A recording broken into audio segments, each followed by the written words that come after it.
rather than necessarily having ground out a million tournaments already so far this year. Yeah, and we had one example of two lesser well-known players up against each other earlier with Heki and Salman. Unfortunately, that one wasn't as good of a showing as we can get sometimes between amateurs. So I'm hoping that this one will be a little bit better here. And we've got an even Warlock for AndreBert with a Black Knight tech, and Maeve bringing the Shutterwalk Shaman to the table. This matchup is slightly even Warlock favored, I would say. Depends on whether or not Maeve is running 1 Earthshock or 2. That can certainly swing things in her favor. And then it's about well-timed hexes and volcanoes to deal with the early aggression from Mountain Giants and try to get to the later game where Maeve will have her Shutterwalk available. Yeah, it's there's a pretty simple rundown, like a basic rundown of the matchup. The Even Warlock is trying to aggro down the Shutterwalk Shaman before they can get to that ultimate win condition. The late game of Gul'dan is much less impactful in this matchup, outside of the resurrection of demons that it obviously affords you as the battle cry. It's much more about hitting those giants, Twilight Drakes in the mid game, and hoping that the Shutterwalk doesn't have any answers, which, as we can see, while Maeve has the answer for the Twilight Drake in the form of Earthshock, outside of that, she doesn't have the hexes or volcanoes that she'll need, I speak too soon, to deal with Mountain Giants. I do want to point out one thing. Maeve did have the option to hold on to a volcano in her mulligan and chose not to. While I do think Hex is a more prime piece of removal in this matchup, I do think it's okay to hold on to the volcano. Yeah, like Hex is a more middle-of-the-road removal because it's obviously less good against just a Mountain Giant, but it's good enough against Mountain Giant, and it's also good against the other kind of boards they can throw down, because sometimes you're met with just Shroom and Vulgar Homunculus, just a bunch of junk in the mid-game, which can actually start to beat you down pretty quickly. But with holding on to the Manatide Totem and intending to play it on turn 3, then maybe the board gets a little bit too clunky. With a Mountain Giant coming down on curve, the Volcano possibly can't clear everything in that instance. But it's okay. She's got the Hex no matter what. Yeah, plenty of options here now for Maeve. She's just got every reactive card you want in this matchup. Hex, now a Mind Control tech as well. Lightning Storm Volcano for if her opponent goes wide. This is looking like pretty plain sailing for Maeve until she can find that Shutterwalk. I do want to see Andre hold on to that Twilight Drake until after he plays the Skulking Geist, get the Earthshocks out of the way. Deck lists are open, so he knows that she is running at the very least 1 Earthshock. And you really need that Twilight Drake to do some work, especially after the Mountain Giant's gone. Yeah, you're seeing that more and more these days of players holding back their Mountain Giants and Twilight Drakes to get rid of Shield Slams against Warrior, Naturalizes against the Druids, even Hunter's Marks against Hunter. There's a lot of 1-mana removal spells that the Geist does a tremendous job of sniping off. It's rather counterintuitive, but just because Mountain Giant can be played for 3 or 4 mana doesn't mean it always has to. Yeah. An 8/8 later on in the game can still be very impactful, especially when the removal sources have been removed. I do like, however, it's worth pointing out, just throwing down the Mountain Giant there for Andre, because, you know, you can hold it back, but I think that's maybe getting a little bit too cautious, because the upside of if they don't have exactly Hex on that turn is pretty massive, getting 8 damage through to face. Now, I think every time you throw down the Giant and hope they don't have it. If they do, then you have the follow-up. But here we are going to see Maeve drawing many, many cards, able to kill off the Twilight Drake for just 1 mana with the Earthshock. And she's left herself in a position which is, she almost has too many cards. She would love to play Grumble next turn, pull up these Saranites, get them back in the pool for Shutterwalk, and just get a 7/7 online. She doesn't have that room in her hand right now to be able to do that. It's a good problem to have, but it's still a little bit awkward. Yeah, Andre can mill 1 card from her, I think, on this turn by going for like a Spellstone or a Defile on the Acolyte. It feels like it's not entirely worth it, to be honest. Because you have to hit pretty much exactly Shutterwalk or Grumble for it to really have all that much of an effect.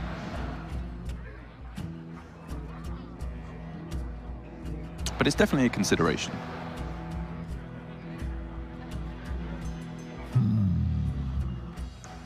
Other options for Andre this turn. Black Knight does kill off one of the Saronite tokens. Skulking Geist removes the other Earthshock from the pool if Maeve is playing 2 of them.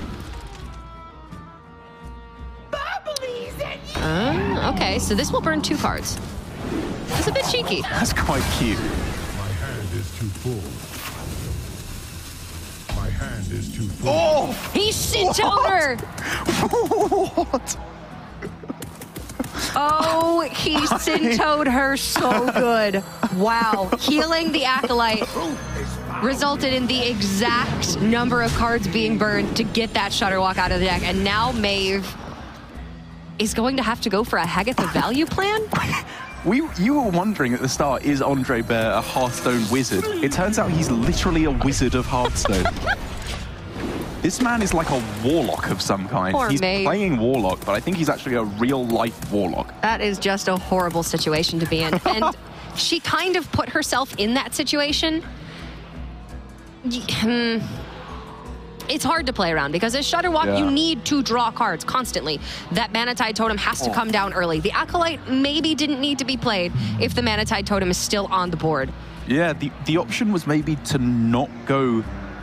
Because she went coin Manatide into Acolyte, which is a huge amount of card draw that you're committing to. But if she plays...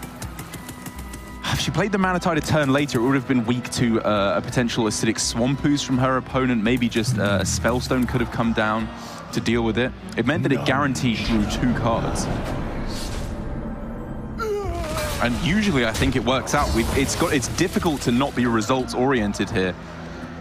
But it has just worked out pretty miserably for Maeve.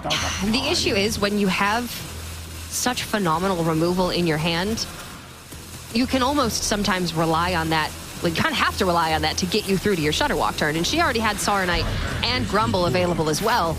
So, I don't know. Hindsight's 2020. Maybe she didn't have to play the Acolyte. It looked like she was setting up for Acolyte and then maybe going to Volcano. That's rough.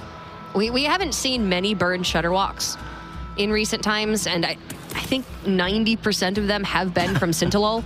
Yeah. But now Maevedonovan is part of that elite group of players. And this is not an unwinnable game still for her. No. Her deck has a ton of value in it, and Hagatha can simply provide the removal that she needs to, you know, get rid of all of Andre's resources. Absolutely. I mean, look, she's got the Keleseth down on board. She could grumble back for another Keleseth, not right now because she's, I believe, still up at 10 cards. But at some point soon, she can try and start to move towards that if this blooming Manatide will just die off. But that is a real test of experience and skill with a deck. Has Maeve been in this situation before where not everything goes her way? Where arguably nothing goes her way. I mean, she had hacks on 4. She had a good that start. Was good. Okay, her start was nearly picture perfect for this matchup. But when your Manatide Totem lives too long and your Acolyte draws you too many cards, you get Maeved. You get... She got Maeved. And if you look at the way her name is written differently, it can say Maeved, oh no. Oh, we went, okay. I was going to say Maeved, oh no, as in that's what she'll say after she burned her Shutterwalk. I don't know what the band bit's doing. Now maybe there's a car involved in the skit. Maybe it's funnier that way. As, you know, with another Earthshock picked up or a Volcano, she could continue to push that damage through to face up against Andre, because while I was saying Gul'dan is not especially valuable in this matchup, usually with the Shutterwalk win condition, now it's really good. Adds up. Yeah, that 3 damage every turn is pretty much just going to lock Andre into a victory unless some sort of very aggressive couple of turns can come down from Maeve. Not to mention Maeve has just drawn so many cards that it's looking like she's inching very close to fatigue. And even with the natural life tap from Andre, I think Maeve's still getting there first. Yeah, it definitely looks that way. She's got 8 cards left in deck. Finally going to be able to clear this board. That Manatide Totem has been alive for 5 turns, I believe. Yeah. All right, so 7 for Maeve. Yeah, 13 cards for Andre. Maeve may have the value over time, but does she have the time? I'm honestly not even sure if she does have the value to get here. I just think with all the stalling that Andre's got to put in the way turn after turn after turn, she may just never get there. It would have to be like repetitive Volcanoes off of Hagatha or Blazing Invocation into another Shutterwalk at this point. There are outs, that's a good point. There's reasons to play this one out. Shutterwalk Shaman can do really weird things, but the window is closing. Even here, just going for some kind of a play with Shard, you can even go Grumble in the next few turns. It's probably put stuff on the board. Everything's Keliseth. Yeah. You probably don't want to go Shard into Grumble because you want to have as much stats on board as possible. I agree with that. Like, you could even consider just going for Shard, Zola into the Electra as well, just because it's a 4/4 on board, which is a difficult sized minion for Andre to deal with. She wants to hold it back to go for a double or triple Lightning Storm in a turn, I suppose. Well, without any other hard removal options, I think that's probably wise from her. There's still a lot of large health total minions that Andre's been holding back that she's going to need to deal with at some point. Yeah. It will, however, require her to overload for 4 or even 6 in a single turn, meaning that Andre is going to get to do whatever he wants for 2 turns, and she won't be able to respond. Pretty much, especially as there's a pretty decent pool of demons that have started to die for Andre. I think at the moment it might just be the 2/4 and the 4/4, but even so, starting to build up one more Dread Infernal in there, and Gul'dan on its own for 10 mana just becomes a very powerful play. Maeve suffering from a bit of an embarrassment of riches this game. That Shudderwalk burn set her back substantially, but still just not able to get any footing here. Too much pressure from Andre, it looks like. And the lack of Hagatha, that being her, secondary win condition, isn't doing her any favors. Yeah, I think what she's... okay, this actually is like I think a pretty sensible plan of what it appears to be that she's doing is loading up as much attack onto the board as she possibly can on this turn, and then next turn go for a double or a triple Lightning Storm and try to push everything through to phase. And then maybe she can go for some kind of Life Drinker or Hagatha into Lava Burst lethal, just to push that little bit extra over the edge if Gul'dan happens to be right at the bottom of the deck. Good point. I think if you're I'm thinking very, very long game. Maybe she's thinking a little bit more immediate. Yes, I think if you are going to go for it, that's a good way to look at it, because value is 100% on your opponent's side. You have Hagatha as what looks like the bottom 3 or 4 cards in the deck. So I think just going for trying to slip your opponent up, go for a burst lethal somehow, is the best way to go for it. I quite like this, actually. She's going to most of the time be able to clear the board here with 3 Lightning Storms. She needs to high roll once onto the Lich King. That's a big most. Oh, she got it. Okay. There we go. Yeah, very necessary outcome there for Maeve. Pushing 7 damage to face and trying to find a board state win condition here. I actually really love how she's navigated these last couple of turns. Hagatha's not there, so she knew that value wasn't going to make it happen, and she set up very purposefully with minions on the board to get that Electra triple Lightning Storm to try and push some damage and give herself even a small percentage chance to win the game. Yeah, while I am sure there are ways she could have navigated the early game maybe a little bit more cautiously in terms of overdrawing, these last couple of plays I absolutely love from Maeve. I think this is a fantastic 1-2 punch she's setting up, and realizing what the one small window of opportunity is for a victory here, which is her opponent not having removal here, which, I mean, hey, if these Lich King cards had been different, maybe she would have been able to get there. If those were Obliterates instead of Death Coils, we'd be in a very different spot here. But double Death Coil for AndreBert is just exactly what he needed. And now the overload coming into effect is so abysmal for Maeve. She can draw a card? No? Hagatha would have been a really fantastic draw here. She could have full cleared the board. True. And with Grumble in hand still, could have secured herself quite a few cards over the next couple turns. Looks like she still will be able to. She has some time, especially with the Healing Rain in hand and a Volcano.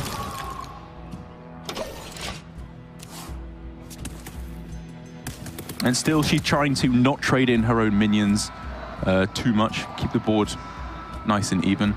Well, again, if Andre were to push face with the Beetle and the Sun Fury this turn, or were to clear up, well, if he clears the Shard, the Electra is forced to go in. So I guess Maeve, every step of the way, is giving Andre the chance to make a mistake. That's it. That's I think what we're missing here is, as well as, something has to go wrong. Andre has to make a mistake, realistically, for Maeve to win this game. But were he to push face, ignore the minions, Hagatha comes down, the Shard pushes over the Hooked Reaver, Maeve pushes face for another 4. And there we can see Taunt coming back here to protect Andre while his hero power closes out the game, and no more Lightning Storms available for Maeve. There is no way to clear off her opponent's board whilst leaving this Electra up. And I think that's probably going to be maybe a board clear available, but not enough to close out the game. Struggling to find... Well, the clear here would have to be Hex plus Volcano. Yeah. What to do? Which is a clear, and it's what she has to go for. She can then Hagatha next turn, even with the 2 overloaded crystals. But from there, she's only got 2 cards left in her deck. Maybe there's another Life Drinker. Yeah, and like another Mana Tide as well, possibly. Blazing Invocation. Yeah. That's the out, really. Oh yeah, there's another Star Knight. Well, we play to our outs. Yeah, it's not over yet. It's just looking very, very good for Andre indeed. And, you know, it's looking pretty much like Maeve's one window of opportunity to win this game with aggression has closed out. But still, you've got to award good play even when it doesn't work out. That's, you know, you don't change your play just because it didn't work out in that instance. You go for what's usually the best play, and that's definitely what Maeve did, in my opinion. Strong ability to adapt from Maeve. And then from Andre, I don't know that I would objectively say healing the Acolyte and going for the Defile was correct. Yeah. Because every time that Maeve doesn't burn Shudderwalk there, it's better to not do that. Yeah. But, you know, the one time that she happens to burn the Shudderwalk, it's a really, really good play. So tough to say exactly whether Andre should have done that or not. Obviously, it worked out incredibly well for him, pays off in spades, and he is going to win game number 1 here. Very big victory for him there. That Shudderwalk could have been a bit of a pain for him, I think, and getting what is not the best matchup there right at the start. A decent one, but I would say I like the Shudderwalk usually there. It's working out well for him. And Maeve, as the best counter she has available now, up against Even Warlocks, usually looking for any kind of rogue is a good way to counteract against the Even Warlock, or I quite like Druid of most varieties up against Even Warlock. I like the Hunter as well. I think Hunter's okay. You get the early Hunter's marks and Spider Bombs, and in the late game, you generally have a lot more action going on. Yeah. It is going to be the Hunter from Maeve. Man, Warlock sucks. Yeah, Warlock's so bad. Warlock's got a 50% or around their matchup against pretty much everything. I totally agree with you. Yeah. It's because Mountain Giant on 3 beats up so much stuff, and the stuff that it doesn't beat up, Defile beats up. It's the vanilla ice cream of Hearthstone. Yeah. Everyone likes it. It's not no one like, loves it. It's not awesome. Like, it's good. It's fine. Would I pay $5 for, like, a scoop? No. But if you're offering, you know, I'll have some. It's fine. Yeah. Whereas, this Death Rattle Hunter starting hand, this is the salted caramel of Hearthstone. This is what you dream of at night. This is before Costco got rid of their chocolate option and left you with just the vanilla Even Warlock. Yeah. Here come the chocolate sprinkles as well. Maeve's start could not have gotten better. And I don't think there's a card in her deck that Andre can burn to win the game this time. This is quite comparable to her starting hand in the last game. Yeah. Before last game, completely derailed and went horribly wrong. No, oh man, this is even better. This is the absolute nuts. This is the chopped nuts on top of your ice cream. I wonder. So how does Andre deal with this? He can go for a 2-turn Hellfire setup, potentially. Ooh. So if he goes for Hellfire on this turn, he goes down to 13, which is 1 damage off lethal. Yeah, and then he dies. So we can't do that. Wishful thinking. Doesn't have a Sun Fury Protector on this turn, so Giant isn't really a possibility. Even then, the Spider Bomb just ruins that plan pretty completely. So silence. Your magic shall not save. So if we silence the Spider Bomb, then he is just desperately hoping that Maeve does not have a way to activate this Devilsaur Egg. Yeah. And then he does have the option of Vulgar Homunculus plus Spellstone next turn to clear up a Devilsaur. Okay. I think it's that or pray you draw Sun Fury, so that you can go Giant Sun Fury on the following turn. And maybe by some miracle, that's enough to protect you, even though we can quite clearly see, I think this is lights out. So Maeve electing to take that trade there, protecting one of the Devil Swords. Had she gone face, honestly, I don't think it would have been any different. Hellfire would have just meant that her hero power would kill Andre in that instance, even if a Devil Sword had been cleared up. Mossy Horror will kill the Egg and the Vulgar Homunculus. Maeve has 8 damage then through that. There we go. She got the magnetic lethal. I always forget the magnetic lethal. But just perfectly done there by Maeve. Andre was not allowed to play Hearthstone this game. Nope. And you know what? After burning her Shudderwalk and not allowing her to do what she wanted to do in the last game, I think that is quite some good comeuppance. It's justice. That is justice. Yeah, a really nice execution of the hand from Maeve. Honestly, it did kind of spell itself out in very plain English or Italian or Swedish or whatever you may be speaking and spelling. But I will say, I was looking at Mossy Horror on that last turn. She magnetized that Spider Bomb before I even had a chance to look at the rest of the cards in her hand. Yep. She saw that lethal real fast. She knows the deck. It's very clear. She knew exactly what she was looking for and executed it perfectly. It was difficult to do so incorrectly in that particular game, but getting that win with the Death Rattle Hunter, even though we both agree it's a pretty good matchup in the Death Rattle Hunter's favor, that's a big ol' win. In this Dreamhack, where it seems to be very much control versus anti-control for the most part, the Death Rattle Hunter is your best friend. Hunter is scary. It doesn't have the best aggro matchups, but it can get there. Yep, and against control, it's just an absolute powerhouse. So Andre has elected to bring the Even Paladin instead of the Odd Paladin. Odd Paladin, as we saw in our last series, absolutely phenomenal against Death Rattle Hunter. It's a killer. Even Paladin, a little bit less so, but the ever-popular 1-2 punch of Corpse Taker Blessing of Kings is still going to be really, really good. Yeah, it's a deck that, if it can win the early game, feels pretty much unstoppable against the majority of decks, actually, because they're punishing for letting them get ahead on board is so powerful. It's cards like Blessing of Kings, Spike Ridge Steed. Nobody does that better than Paladin. But whether or not Andre will be able to get ahead on board is the very big question mark, and at the moment, it's not looking like he will. It is looking like no. Devilsaur Egg this turn into Terror-Scale Stalker with the Play Dead and Spider Bomb on 4, or just drop that Houndmaster Shaw and then reevaluate things. This hand is really nice. Lacking a little bit of late game follow-up, but she's got so much time to draw into Kathrina, Carnivorous Cube, Deathstalker Rexar. Take your pick, it's all good.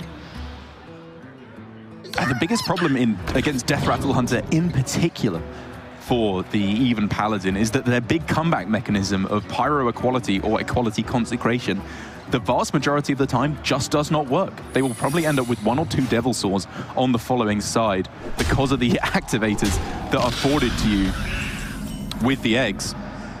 But Andre here playing around that. He realized that Coin Egg pretty much always means Terror Scale on the following turn. Yeah, absolutely every time. And there's not many situations where you can kill the egg and still be in an okay position. But this was one of those times for Andre. So really nice forethought there from him, preventing a lot of potentially disastrous situations, similar to what happened in the last game. But now Maeve's got some decisions to make. Does she want to go full aggression here? Or perhaps trade over the Amani Berserker, play around Blessing of Kings a little bit? Yeah, getting the news now that it is not the Noble Sacrifice, which I think she was possibly expecting, or at least was foremost in her mind with that attack there. It's going to be Auto Defense Matrix or Redemption, it could be. She knows it's not Repentance now, starting to tick them off in her mind. Yeah, Hidden Wisdom also being the only other option available. But Andre does not have an awesome turn 4 play. No Corpse Taker, no Saronite, no True Silver, and no Kings. Consecration allows him to clear the board, but then he doesn't develop, and that leaves Maeve free and clear to just drop a Houndmaster Shaw on an uncontested board.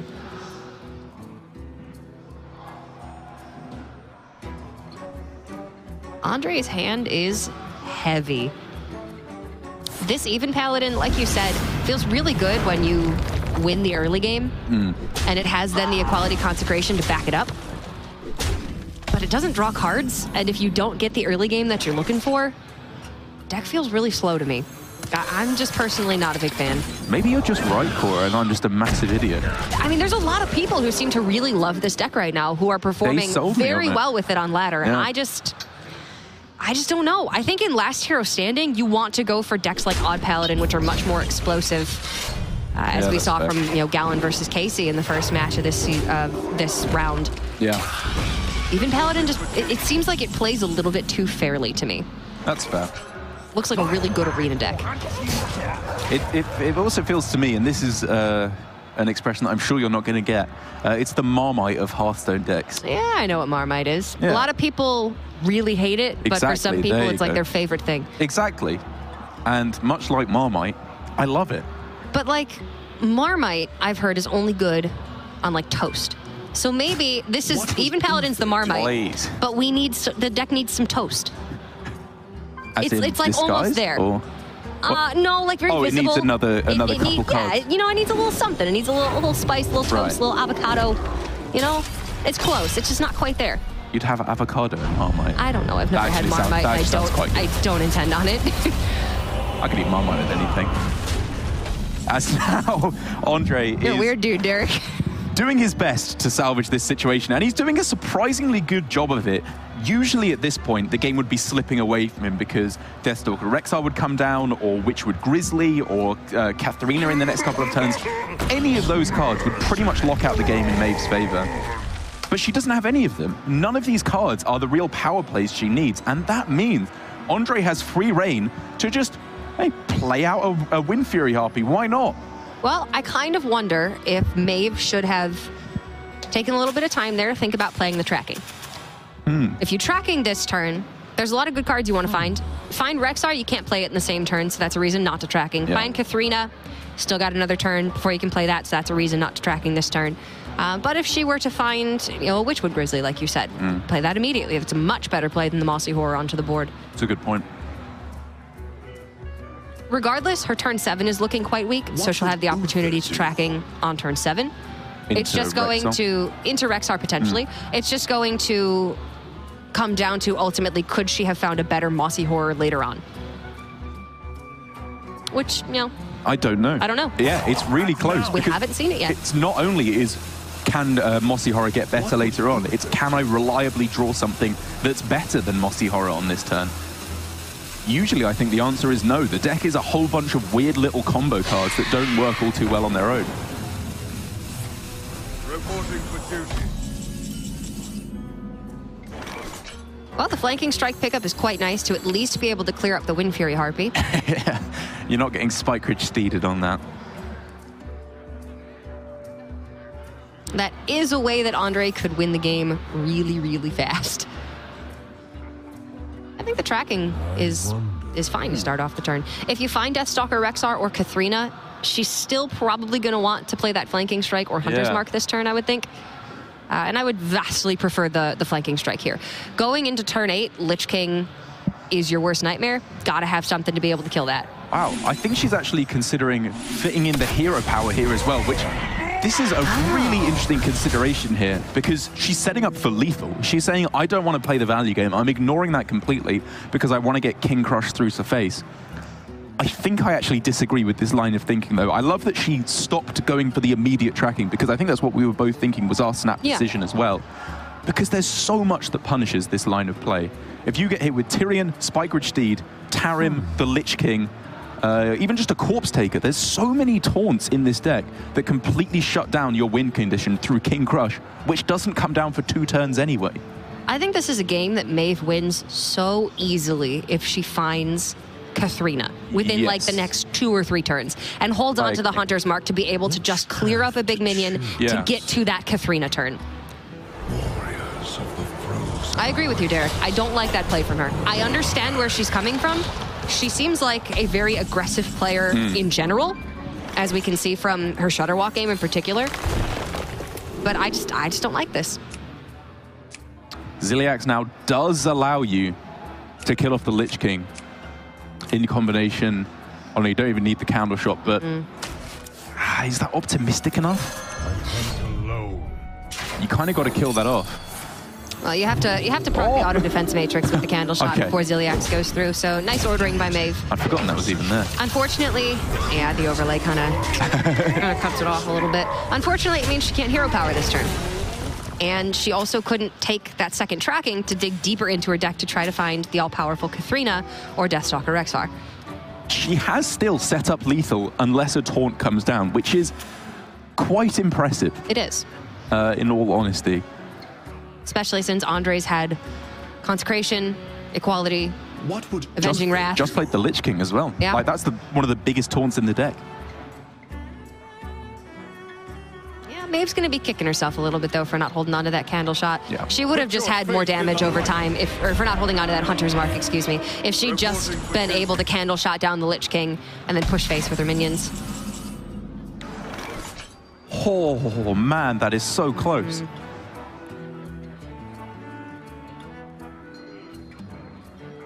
So Hunter's Mark, double attack in hero power. You're then 1 damage off lethal on the following turn. I wonder. So Hunter's Mark, Candle Shot, King Crush over Ziliak's face. The King Crush would die to 2 minions after the weapon goes over Ziliak's. Yeah, every situation I'm seeing, she's just coming up a little short. If Ziliax trades into one of the minions, though, then the weapon, then the 1/1 can't kill off the King Crush. Right, then the weapon has to go into...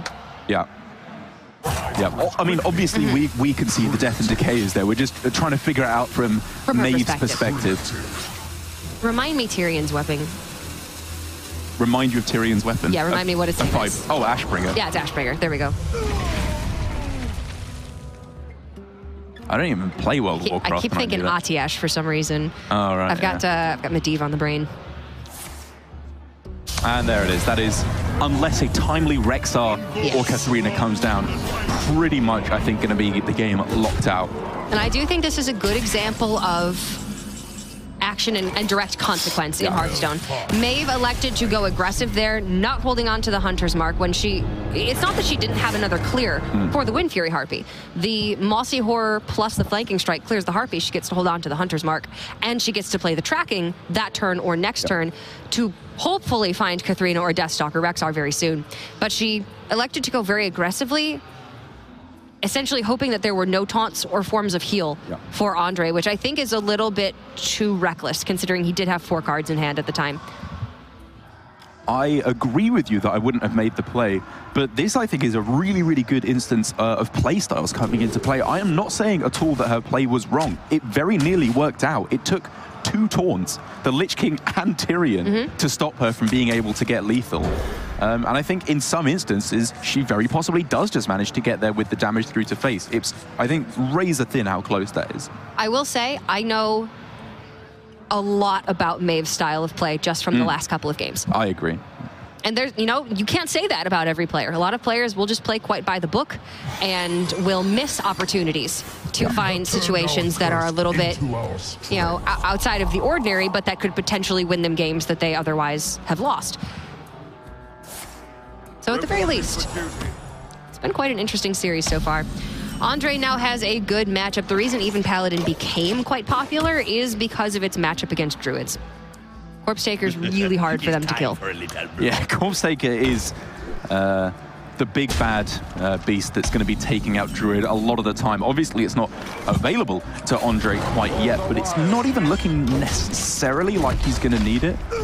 Maeve's hand is decent, ramping up into the Malfurion, but I find that in this matchup, it takes a little bit more of an explosive play to pull things back. I'm referring mostly to Twig. I think Twig of the World Tree is very important in this matchup because you can get yourself a big Malagos swing to pull the board back in your favor and try and deliver lethal. Whereas if you just kind of go tit for tat, trading minions and spells, eventually they will just start to outvalue you with their big minions. Eventually you'll have to use, Naturalize on something that's been Spike Rich stated, and then they'll drop Lich King and you'll go, oh no. There you go. What now? Oh. That is... That's the card. That's the boy. Is he? Girl. Yeah. You passed my test. Thanks. I would hope so. Maeve does have a way to clear it, but in doing so, she's expending her Spellstone, which is pretty valuable. Yeah. Can't swipe that, however, because then you're facing down 2 formerly enraged Amani Berserkers. Now just effect when damaged. There was the somewhat interesting line that she could have gone for there to go Coin Nourish Moonfire Spellstone to clear it off instead of just Hero Power Spellstone, which would have allowed her to curve into Malfurion perfectly on the next turn. How valuable Malfurion would have been next turn is somewhat debatable because there's Armani Berserkers, which makes the taunts a little bit worse because they just enrage themselves on the taunt. I think it was something to consider, definitely something to consider, because you want Nourish down as soon as you can. The argument for the Coin Nourish Innervate Spellstone is obviously to Malfurion. The argument against it is that her hand right now kind of sucks. Oh, you think she's going to be nourishing for draw? Maybe. Maybe at some point. I do think it's something to consider. Yeah. She needs to find UI. She needs to find Tyrants. She needs to find that twig, like you were saying. She needs just stuff to be able to back this up. She does. And she's got that coin into Plague into the Tyrant here. Looks like the perfect way to start solidifying this board. And then, I mean, there's a very good chance, I think, that she does draw off of the Nourish here. I wasn't even considering it when you have... like, pretty much whenever I have the option to go Coin Nourish into Malfurion, I take that option. Yeah. But this has just worked out so beautifully here for Maeve. Do you like the hold of the Floop as well? Oh. I do not. I very much like putting a free 3-4 on the board here. I think it challenges really well. The reason to hold back is that Equality Consecration and turn 6 go together like peanut butter and jelly. I'm like not sure. Marmite and avocado. Sure, yes. Like the toast that this Paladin deck I thought needed, but against Druid doesn't all that much. Although swipe here now is going to be really, really nice. Still though, can't get that Nourish online unless she were to Innervate. As well. Yeah. But going into Malfurion next turn, she held the Nourish for this long. I think she's going to commit to that. With a UI in hand, I would definitely consider it much more heavily.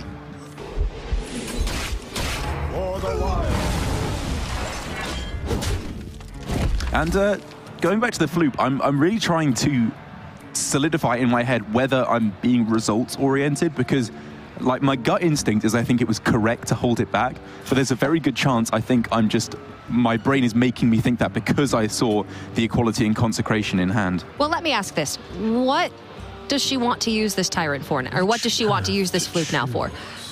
Just a 4-mana Malagos plus swipe. That's like a big swing turn. Okay. Because with no twig in hand, there's a good chance that she will have to just go Malagos double Moonfire on one of the turns, and then next turn, after she's drawn a whole bunch of cards, 4-mana Malagos plus swipe. I think that's a very real possibility of how that is how she solidifies the board. Sure, but that's looking very long term. Good point, good point. That's looking very long term. It is still an Arcane Tyrant, as she hasn't played any other minions. So I do think it's more likely that we see this Floop come down the turn that she nourishes. And in that case, it's just piecing apart her threats because she has very few actual threats in the deck. And I think that's fine. I still would have 360 windmill slammed that thing on the board and hoped that 2 of the 5 cards in my opponent's hand weren't Equality and Consecration. That's also very valid, yeah. And again, this is playstyles. How risky do you want to play? Do you want to go all in there and say, if you have it, well done, you've won the game, but usually you don't? Or do you want to make much more mediocre plays consistently because you don't want to go all in and make the big risk that your opponent will have the answer? Yeah, I mean, a lot of the time it depends on your experience with a matchup in particular, on whether or not you are as concerned with the ultimate punish coming from your opponent. I would have been very significantly punished there. Wouldn't have a Floop in hand, and that would really hurt later on down the road. What would Uther do? Very good question. There's a lot of ways that this Druid deck can be executed. It's an incredibly high win rate deck when it's played very well, but it's also hard to play very, very well. It's really hard. It was pretty much all I played for a good season. And I had middling success with it. Well, there's the Nourish for draw that Maeve has held onto for the majority of this game. And finding double Ultimate Infestation off of that draw is really, really poor. Yeah, it does stodge up the board, stodge up her hand somewhat. But I think she can actually dump cards very, very quickly here. Okay, help me out. I've been watching the Great British Baking Show. Define stodgy. Stodgy? Yes. Well, stodgy means like... Like stodgy in regards to a cake. A cake? Oh, it means it's like quite thick and quite heavy. Okay, so a bad cake. A bad cake, yeah. Gotcha. Like a cupcake should be fluffy and not stodgy. Thank you. That means it's like too gloopy. Yeah. You get confused when Mary Berry says you have a stodgy bottom. Of your cake, of course. I mean, honestly, if Mary ever gave me that comment, I would say, thank you, Mary Berry. I'll take your criticism to heart. Whereas if Paul Hollywood says it, man, I would not be having any of that. And there is the Mally. There's the Alex. That could be quite good used defensively, but with the Florist burned and no Twig having been picked up still. And no Fluke now as well, with that having been burned. This Malagos becomes quite significantly weaker. Crystal Smith Kangor, and everything that can be buffed by anti-magic shell for Andre is going to be that's true. Real big. Maeve had to use one Spreading Plague already. We can see she doesn't have the second one, but Andre is going to assume that she does. She's just drawn so many cards at this point. Man, this is such a difficult game on both sides. Like, obviously, I would argue the Malagos is a little bit more difficult to figure out what your overall game plan is here. But for Andre, this turn is very difficult. Do you play minions to try and set up for a stronger anti-magic shell on the following turn? Do you just go aggressive through to the face here and say, you can't naturalize this minion? What are you going to do about it? I love this. This is not what I would have done whatsoever. I would have probably elected to go as wide as possible with the anti-magic shell, but as a nod to exactly what I was saying last turn, Andre assumes that Spreading Plague is in hand for Maeve. So he's just going to stack as high as he can on a single minion and force her to have to deal with it. Ooh. Now, Maeve can Alex defensively, she can Ferocious Howl for armor, she can Branching Paths for armor. She's going to be in this for quite a while longer, and she's setting up quite a bit of damage. All right, I think I have the line. Yes. Maeve here can go Malagos, double Moonfire to her opponent's face, innovate, armor up with the hero power, which brings her up to 16 health. Because Andre played the anti-magic shell, he cannot Spike Ridge Steed his own minion, is the downside of untargetable by spells. Which means next turn, if the Malagos survives, which you kind of have to pray that it does, you can then just go for UI through to the face to win the game. I think you have to play very aggressively here to win the game. You can't be making middle-of-the-road kind of plays. You have to play aggressive. I bring life. But Maeve's gonna switch gears entirely from the way that we've been seeing her play this entire series, and she is going to go very defensive here.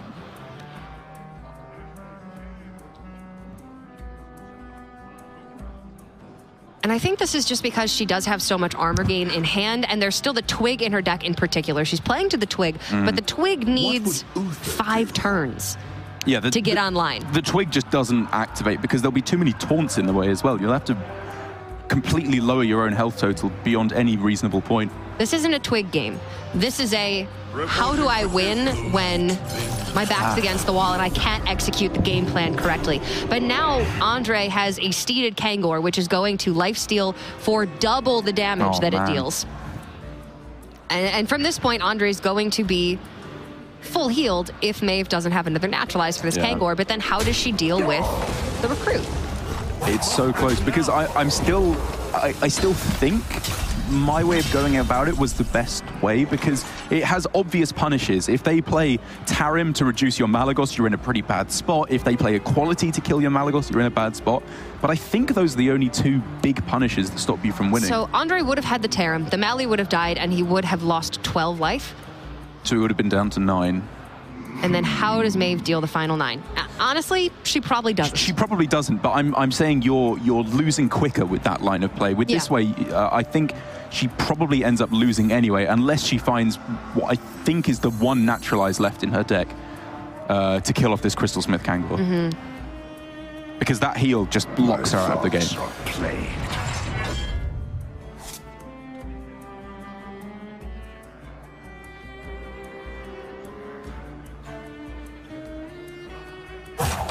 Well, at the very least, we can see why even Paladin has found a way back into the meta. It's very, very good against Druid in particular, and managed to find a win against the Hunter from Maeve in the last game as well. I could have easily seen the Hunter sweeping this set had the Paladin not gotten a win. Or at the very least, it would have forced out the Rogue, and then the Druid up against the Rogue can be reasonable for the Druid.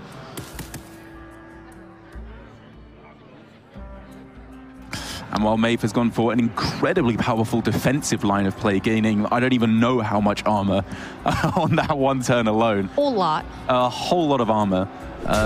She's no closer to winning the game. She doesn't have an ultimate unbeatable win condition like Togwaggle or Shudderwock Shaman. She has to be able to deal enough damage to close out the game, which now, with no Floop and no Florist, I wonder if she'll be able to do it. Honestly, burned cards getting the better of Maeve in this series. That's very true. Had the Shudderwock not been burned against the Warlock, I think she had a great chance of winning that one. She won that every time. And had the Florist not been burned here, I think she could have had a good chance of winning this one as well. But you know what? There's a lot of factors that lead up to that point of the game, right? Yeah. For the burn to be impactful.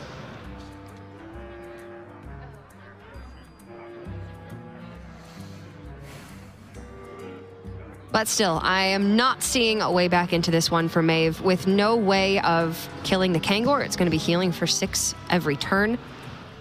Malygos just doesn't get there now. Yeah, she has to build up a board, I think, basically, to win this game now that, Alex, Floop, and the Dream Petal have all gone, which means Plague has to get there. But I imagine Andre is going to realize that and stop making hero powers. Yeah. She's thinking about playing the Malygos now because she can go Moonfire Spellstone to kill off the if she wanted to kill off the Kangor. I guess she doesn't even think it's worth, but we can clearly see it's just gonna tear him away from closing this one out. Valinir going to buff a minion in hand as well, and Andre can actually ensure that it's the Wind Fury Harpy if he wants. That's true.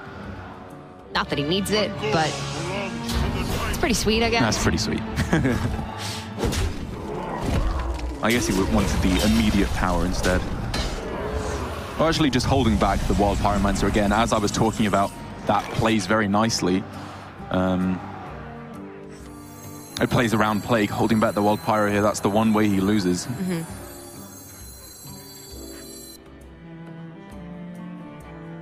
And Faceless Manipulator can now copy a pretty good minion with the Death Rattle of summoning.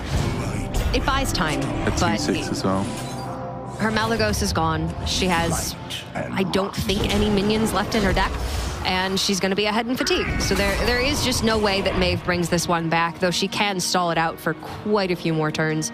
I wonder if it was better there to go for Plague Innovate Faceless instead. I would have liked to see her play the Innervate at some point this game. She's had it since the turn she was able to Innervate Nourish. That's true. And elected not to. And ultimately, she didn't do that because she was holding on to the Nourish to draw. And she ended up drawing immediately into double Ultimate Infestation. So had she gone for Innervate Nourish for ramp, she would have found the UI eventually, would have then not had so many cards in hand that she would have resulted in burning the Dream Petal Florist. And I think the entire game comes down to that small decision. Yeah. And even with what I believe is one more Innovate left in the deck, again, apologies if both have been used, or, sorry, one more Naturalize in the deck, to kill off the Harpy here, maybe. I very much question whether that's going to be enough. Because, again, then Valinir just goes back, it starts buffing all over again. The Even Paladin has a lot of value if it can get past the early game, if it has enough time to draw into that value. Or if you just Corpse Taker your opponent for 14 on turn 5, that's cool too. It turns out that if you play a deck with no weapon destruction and no silence, Valinir is pretty good against you, actually. Yeah.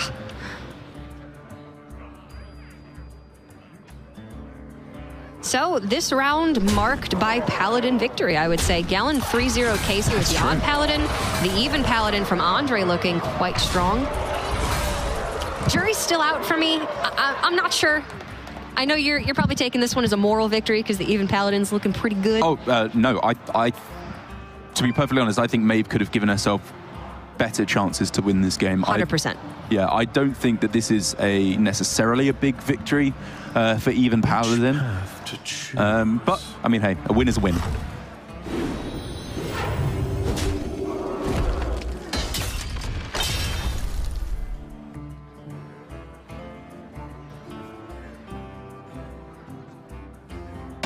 I'm almost out of cards.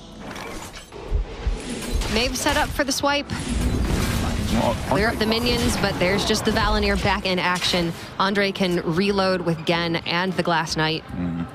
And Maeve is down to just 1 card remaining in deck. Another advantage the Paladin has over the Druid. It doesn't draw any cards, so you are never going to fatigue first. Yes. Just not a world you live in. I completely agree. I'm out of cards. And there we go. Twig last card. That is going to be it. That is really, really unfortunate. The Twig of the World Tree being the final card in deck after you having stressed how that is the most important aspect of Malygos Druid up against even Paladin.